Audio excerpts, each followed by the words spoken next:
Hola. Bueno, pues buenas tardes. Vamos a presentar la novela de Marcelo Matas de Álvaro, La Urdimbre y la Trama. En su segunda parte, es una trilogía, estamos ya con su segunda parte, que se llama Enemiga mortal de mi descanso. Es una frase tomada del Quijote.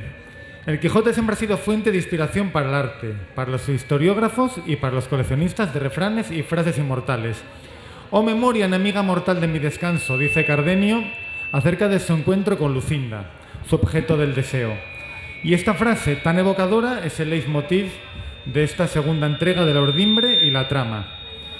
Y fíjense que escribo que este es uno de los personajes más importantes, porque en esta entrega Andrés Retamar, pieza fundamental en la primera entrega llamada Yo sé quién soy, es un hilo conductor sutil y casi camuflado, ya que la total y absoluta protagonista de esta entrega no es otra que la memoria. Estamos en la Semana Negra y este libro tiene dos crímenes como leitmotiv también, ¿vale? Hay un crimen que abre la novela, un crimen, digamos... Ey. Sí. No puedo hacer nada. ¿Técnico soy yo? Joder. ¿Ahora? Vale. Está abierto el otro.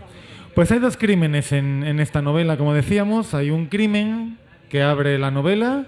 Hay una mujer que aparece muerta. No sabemos en un principio si aparece muerta por una violación, por violencia de género, por un crimen pasional.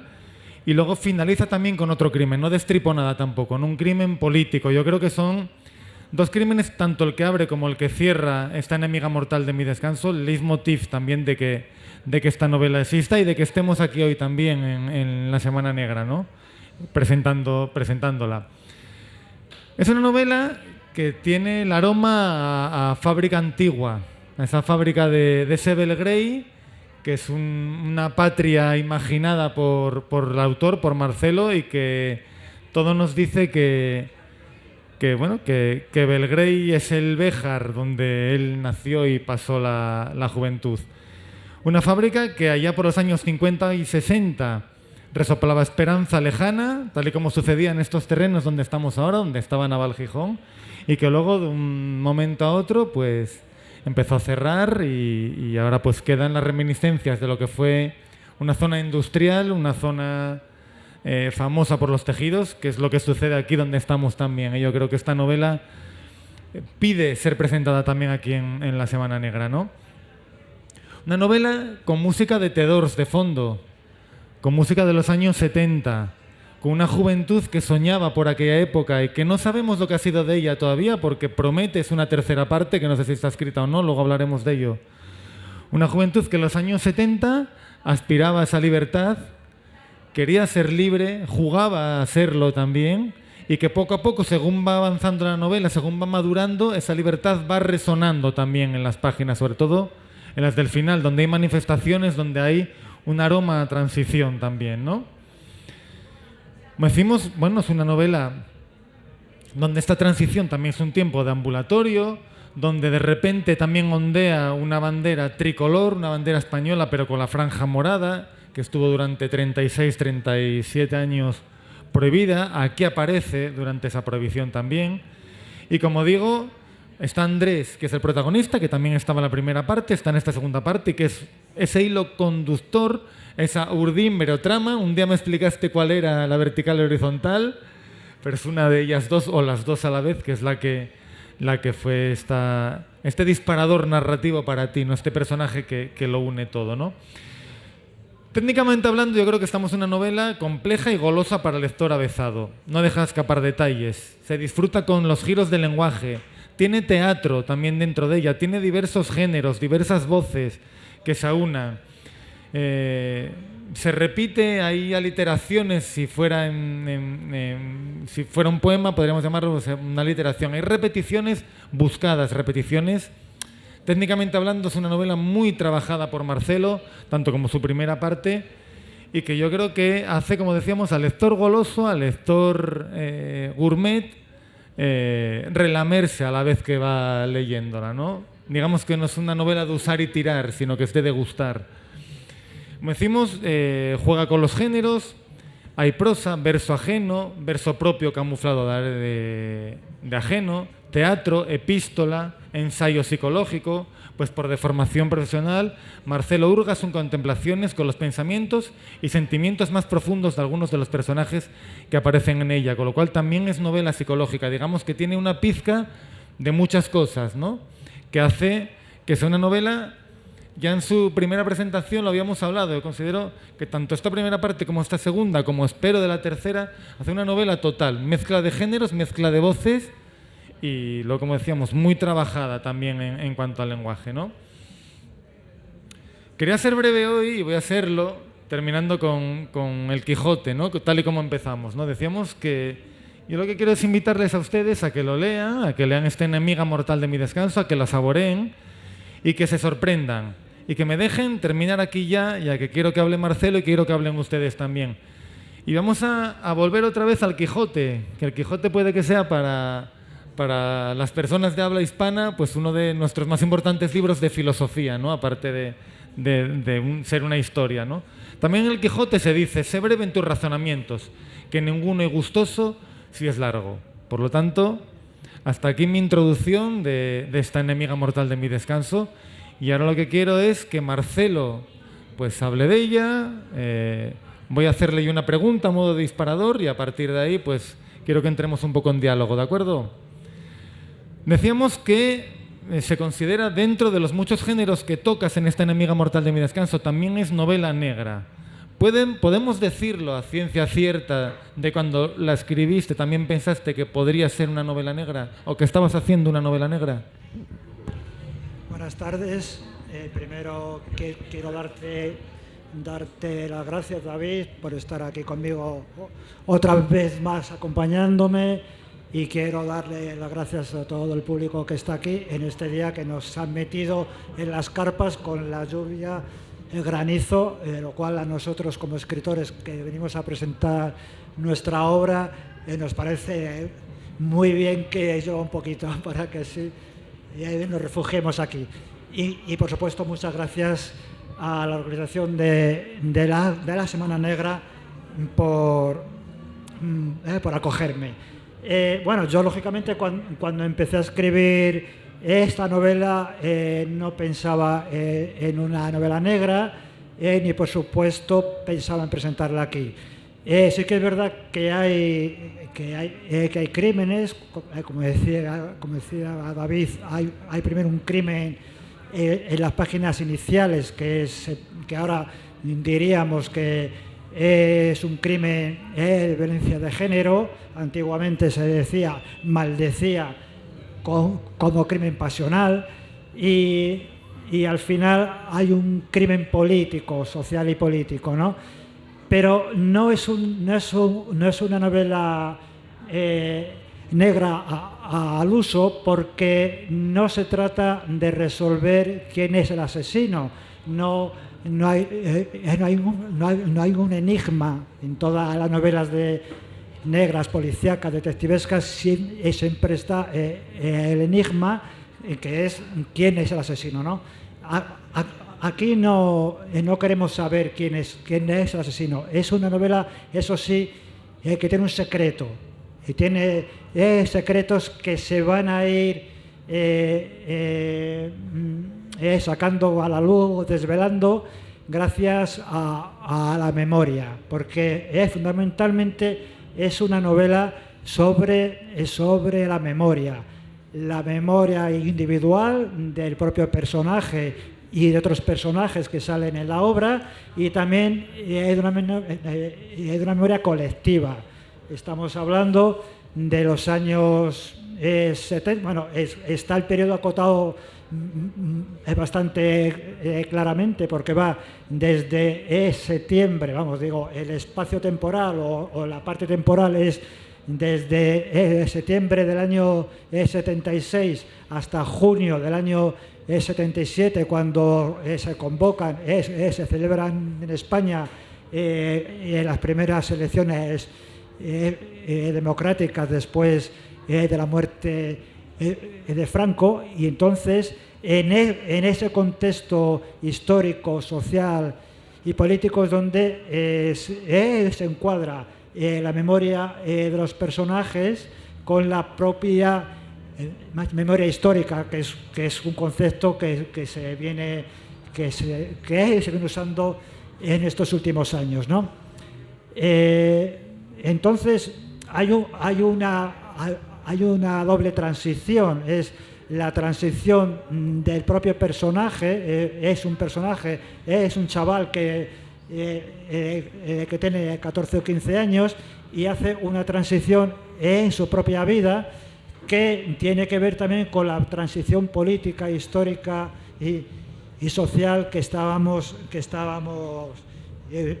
viviendo en este país, ¿no? Entonces, en ese sentido es una novela de iniciación, pero con dos iniciaciones. Es una cosa curiosa porque hay una iniciación personal, una transición personal en la cual el protagonista se encuentra con los dos fenómenos o con las dos cuestiones clave de la vida, que son el amor y la muerte, y la propia transición se encuentra también, la propia transición política también tiene esa doble transición, ese doble componente del amor y de la muerte. Si quieres, indagamos un poco por ahí después, pero por ahora... Estabas hablando ahora mismo de que es una novela de memoria. Y quienes nacimos ya en democracia, pues de esa memoria conocemos los grandes datos, ¿no? Digamos que la macrohistoria, ¿no?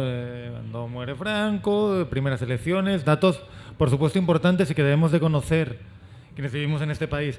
Pero de las microhistorias, muchas veces solo conocemos las de nuestra familia. Es momento de escuchar historias como esta Enemiga Mortal de mi descanso, que está hecha de microhistorias, de varias microhistorias que van formando esa macrohistoria, lo que nos sucedió en la transición. ¿Crees que es momento ya de destapar ese tarro de las esencias?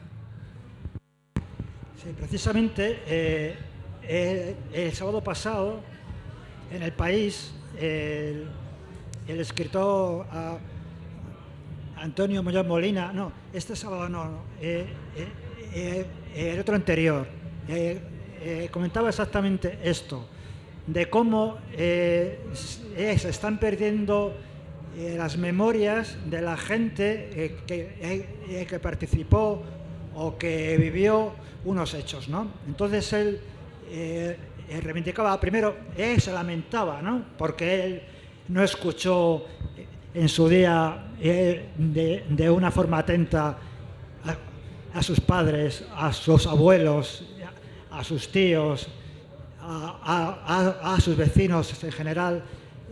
No les escuchó todo lo que tenía que contarle. Entonces él se lamentaba de que cuando somos jóvenes estamos hartos de que los padres y los abuelos nos cuenten lo que se decía antes, batallitas, ¿no? Y sin embargo él reivindicaba que ahora todavía que nos queda memoria, es decir, que nos queda gente que nos pueda contar cosas, tenemos que estar atentos a ello, ¿no? Unos, como es el caso mío, para escribirlo, porque el libro de la novela está construida en base a las historias que nos cuentan. Yo creo que la propia identidad personal se construye por las historias que nos cuentan nuestros padres, nuestros abuelos. Eso nos hace ser como somos,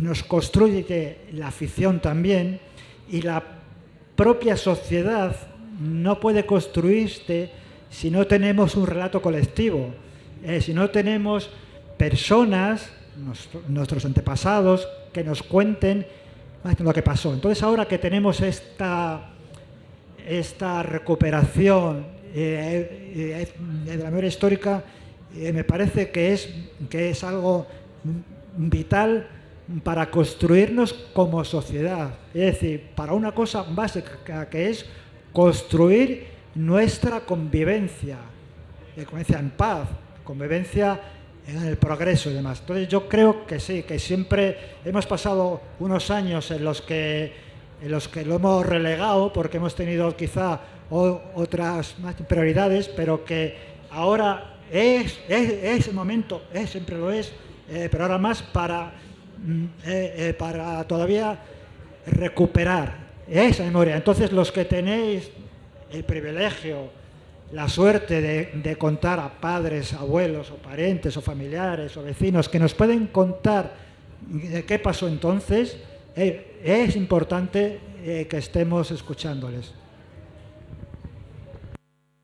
Estás hablando de una época en la que, como decíamos antes, aquellos crímenes de violencia de género se disfrazaban como crímenes pasionales y muchas veces pues forman parte de una cierta leyenda negra, ¿no?, de nuestro país, de muchos crímenes que quedaron sin estudiar, sin resolver, que no interesaban, digamos así, ¿no? Tienes un párrafo que se repite con 100 páginas de diferencia, ese cuentan. Hay un párrafo, cuentan y dicen que cuentan y demás. Es también una novela de leyenda negra, es una novela que digamos, levanta las alfombras de una época en la que quizás, vamos a lo mismo, es momento ahora de levantarlas. Sí, yo recuerdo, yo tengo una edad que en los años, o sea, que cuando era niño había un silencio, incluso en casa había cosas que no se podían decir y contar, pero cosas muy básicas, ¿no? Y teníamos un pacto de silencio que yo creo que es empezar a romper en esa época, en la transición, y que todavía tenemos que romperlo, ¿no?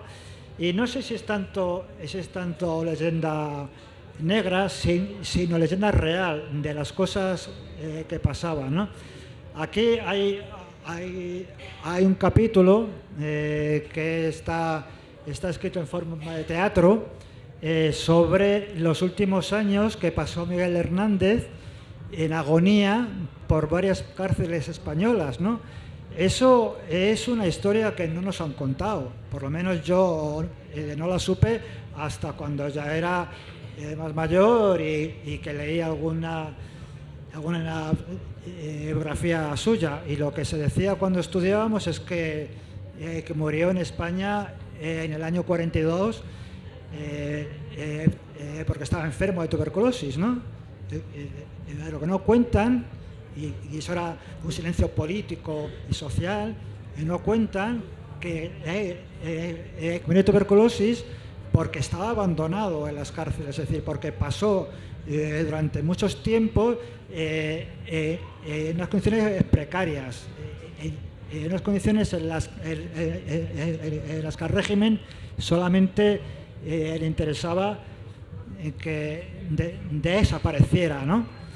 Entonces, eso es una cuestión que aquí lo plasmo de una forma clara, porque se traslada como si fuera un drama griego, ¿no?, en el cual hay también un coro que va recitando los poemas sublimes, dolorosos, Miguel Hernández, ¿no? Eso es a nivel político y social, pero también hay una memoria que trae un personaje que es el abuelo del personaje principal. Por eso digo que es bueno, que tenemos que estar escuchando a los abuelos, a los padres, que nos cuenten cosas. Y este abuelo cuenta unas vivencias personales que son las que harán crecer también como persona a su nieto. Y no solamente le cuenta, como dice también David, en el libro se habla muchas veces que se cuenta. Quiere decir que hay una polifonía de voces, porque yo creo que las narraciones se tienen que hacer siempre de una forma colectiva. No solamente es un punto de vista personal e individual, sino que es una perspectiva colectiva. Por eso utilizamos aquí varias voces. Habla la madre, hablan los amigos, habla Miguel Hernández, habla el abuelo, hablan ciertos personajes, que es lo que yo creo que nos enriquece la historia con varias perspectivas. Sí, hablabas de Miguel Hernández, aparecen también Tedors, aparece esa bandera tricolor. La novela en sí es también un canto a la libertad. Después de esos 40 años, ¿puede reivindicarse todavía hoy esa libertad como la madre de la que tenemos hoy? Claro, estamos en unos tiempos convulsos en que parecía que lo teníamos conseguido todo ya, ¿no? Y estamos viendo que no, que tenemos que continuar peleando por estos derechos que parecía que teníamos conquistados ya, y que la propia libertad, como bien dice Cervantes, es la mayor cosa que tiene el hombre, ¿no? Entonces, la libertad la tenemos hay que reivindicar siempre. Aquí partimos de la memoria, de ese secreto que yo creo que es la clave de toda la novela, ese secreto que se destapa precisamente buscando una ansia de libertad. De hecho, los jóvenes tienen unas fiestas en las cuales explota esa libertad por medio de las canciones, que entonces no estaban como muy bien vistas, de los Doors y tal, en los años 76, donde todo el mundo pues escuchaba a Manolo Escobar y poco más. Pues estos jóvenes reivindican también la libertad de escuchar otras músicas. Bueno, y para finalizar, por si luego quiere abrir un turno de preguntas, alguien quiere decir algo.